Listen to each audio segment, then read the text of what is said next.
তব কথামৃতং তপ্ত জীবনং কবিভৃদিতং কল্মষাপহম শ্রবণমঙ্গলং শ্রীমদাততং ভুবি গৃণন্তি এ ভুরিতা জনা। শ্রী শ্রী রামকৃষ্ণ কথামৃত, চতুর্থ খণ্ড, ষষ্ঠ পরিচ্ছেদ। মায়া বা অহং আবরণ গেলেই মুক্তি বা ঈশ্বর লাভ। বিজয় বলিলেন, মহাশয়, কেন আমরা এরূপ বদ্ধ হয়ে আছি? কেন ঈশ্বরকে দেখতে পাই না? শ্রীরামকৃষ্ণ বলিলেন, জীবের অহংকারই মায়া। এই অহংকার সব আবরণ করে রেখেছে। আমি মোলে ঘুচিবে জঞ্জাল। যদি ঈশ্বরের কৃপায় আমি অকর্তা এই বোধ হয়ে গেল, তাহলে সে ব্যক্তি তো জীবনমুক্ত হয়ে গেল, তার আর ভয় নাই। তাহলে বিজয় বলছেন যে কেন আমরা এরূপ সংসারে বদ্ধ হয়ে আছি? কেন আমরা ঈশ্বরকে দেখতে পাচ্ছি না? ঠাকুর তখন বলছেন, জীবের এই অহংকারই মায়া।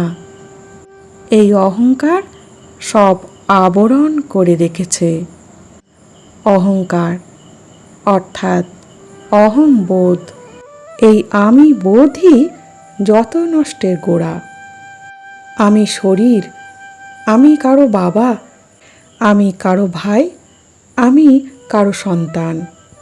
এই আমি বোধ যতদিন না যাবে, ততদিন অহংকারও যাবে না, আর আমাদের ঈশ্বরের পথে এগোনোও যাবে না।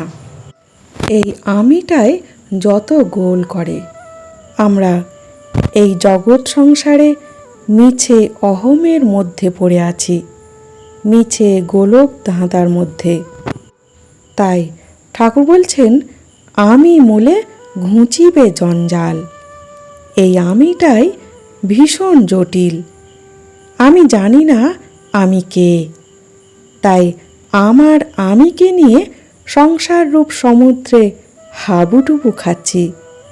আমার চৈতন্যরূপী আমিটাকে, জ্ঞানরূপী আমিটাকে হারিয়ে ফেলেছি সংসাররূপী সমুদ্রে। নিজের ভিতরের আমিটাকে খুঁজি না, যে আমিতে অহংকার নেই, আছে জ্ঞান, ভক্তি, বিবেক, বৈরাগ্য, আনন্দ, সত্য আর আত্মারূপী ভগবান। কখন দেখা যাবে চৈতন্যরূপী আমিটাকে? যখন অহংকারের আমি চলে যাবে। তাই ঠাকুর অহংকারকে জঞ্জাল বলছেন। জঞ্জাল পরিষ্কার করতে হয়, না হলে ধীরে ধীরে এই জঞ্জাল পুরো মনটাকে আয়ত্ত করে ফেলে। তখন আর চেষ্টা করেও এই মলিনতার অন্ধকার থেকে বেরিয়ে আসা যায় না।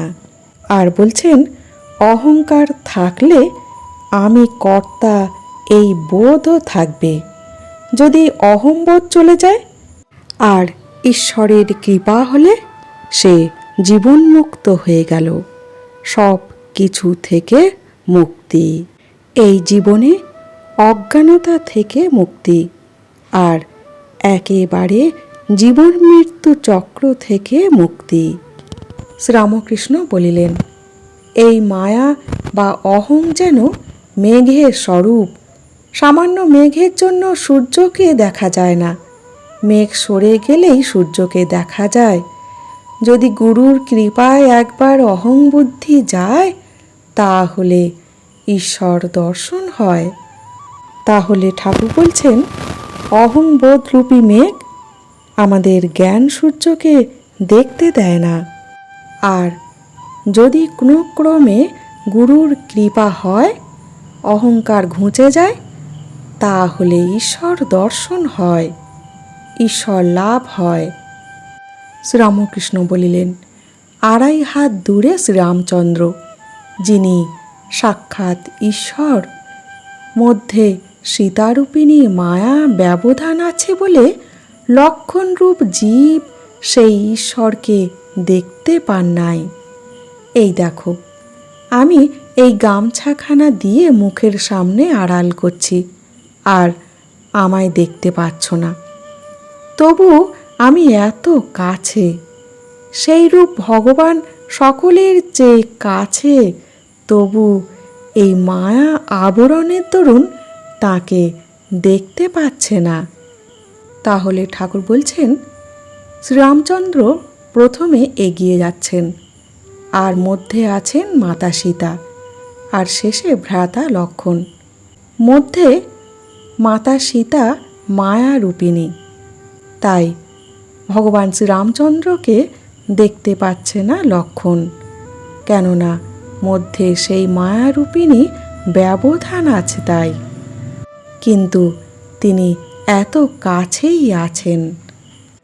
তাই ঠাকুর একখানি গামছা দিয়ে মুখের সামনে আড়াল করে বলছেন যে, দেখো এই গামছাখানা আড়াল করেছি, আর তোমরা আমাকে দেখতে পাচ্ছ না, কিন্তু এত নিকটেই আমি বসে আছি।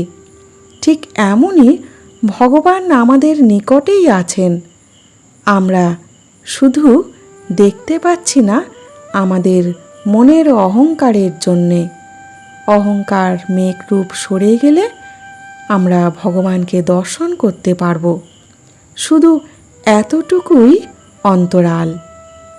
শ্রীরামকৃষ্ণ বলিলেন, জীব তো সচ্চিদানন্দ স্বরূপ, কিন্তু এই মায়া বা অহংকারে তাদের সব নানা উপাধি হয়ে পড়েছে, আর তারা আপনার স্বরূপ ভুলে গেছে। তাহলে ঠাকুর সেই কথাই বলছেন, আমাদের ভিতরের সচ্চিদানন্দ স্বরূপ আত্মাকে দেখতে পাচ্ছি না, কেননা মায়া আর অহংকারের জন্যে নিজের পরিচয় নিজেরাই বুঝতে পারি না।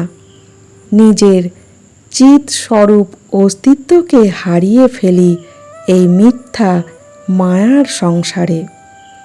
আমরা জীবন নাটকে কেউ মা হয়েছি, কেউ মেয়ে, কেউ বাবা, কেউ বা স্বামী, কেউ বন্ধু, সবই সাময়িক চরিত্রের অভিনয়।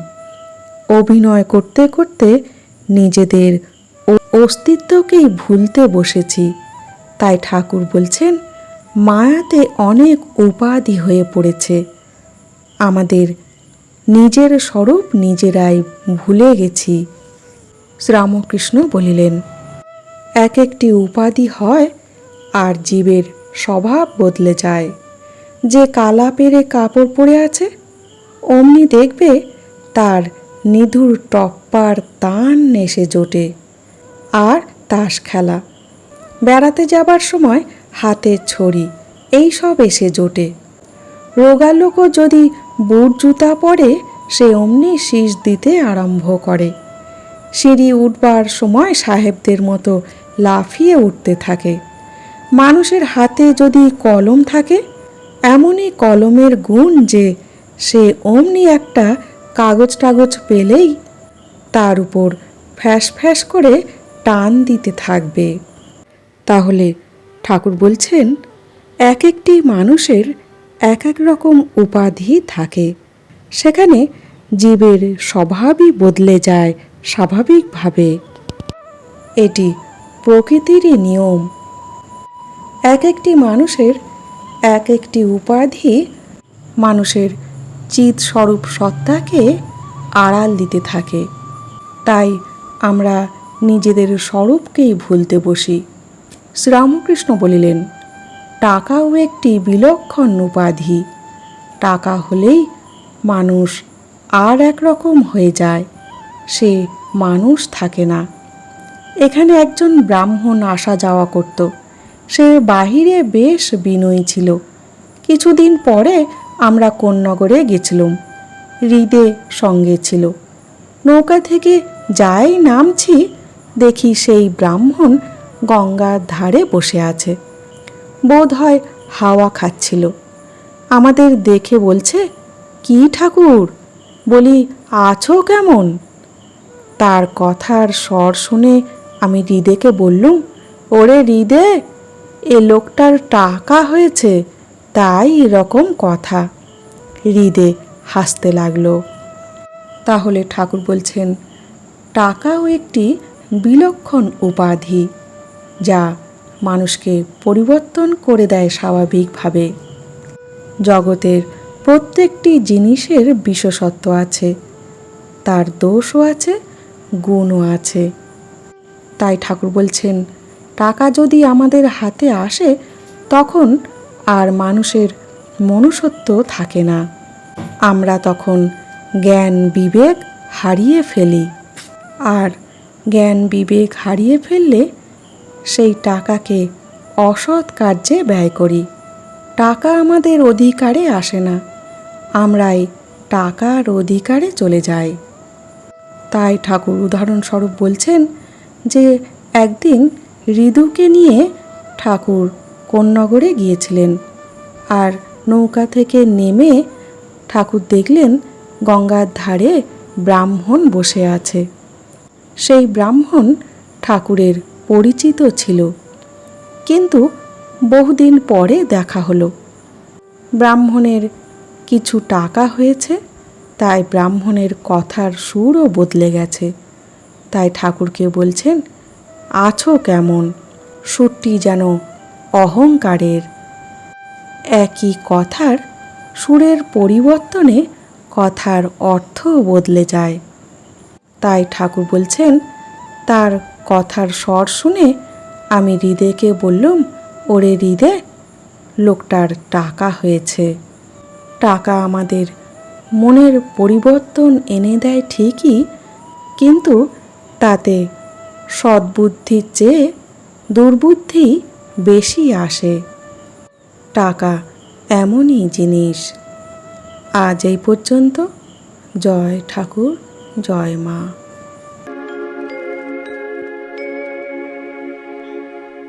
নিরঞ্জনম নিত্যমনন্তরূপম ভক্তানুকম্পা ধৃতবিগ্রহম বৈ ঈশাবতারম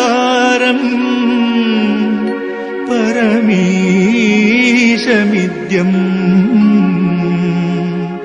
तं रामकृष्णं शिरसा नमामः।